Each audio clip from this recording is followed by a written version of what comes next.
So let's talk about taxpayer equity. Does that fall in line with the same kind of student equity and school equity that we're looking at? In part, but this is kind of a new focus that we've tried to bring this time around to let the court realize that this is not all about just school districts fighting over money, but this is about average, everyday Joe Texan taxpayer. And what we have found,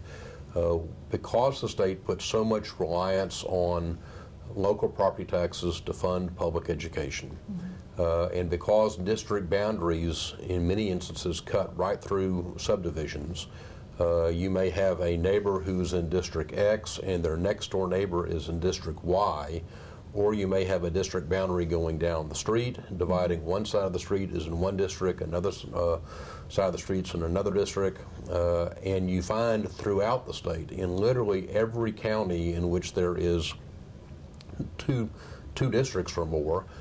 you find the situation where you have people whose houses are valued the exact same, and yet one house is paying more money into the system because they're paying a higher tax rate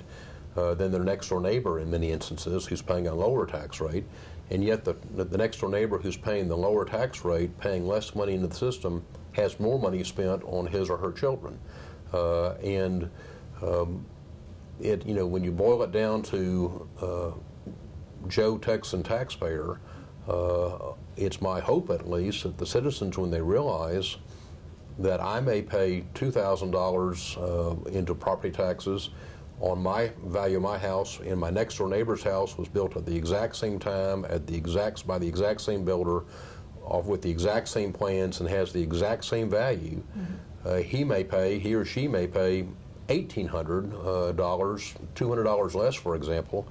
and yet when we look at what's getting spent on the kids in those houses, the person paying less is getting a lot more spent on his or her kids than the next door neighbor who's paying more. I, as a taxpayer, would be outraged by that, and I hope that's the story we can tell both the court and tell the public. Now, is this the first time that taxpayer equity has been discussed in a lawsuit? It's the first time that it's been emphasized to the extent we have emphasized it. It was raised back in the early days, but was never truly focused on, and we never did the analysis that we've done this time around, literally county by county throughout the state. When you look at it, it's not a matter that's limited to Central Texas or North Texas or East Texas. This is a phenomenon that happens literally in every single county in this state if that county has more than one school district contained within it.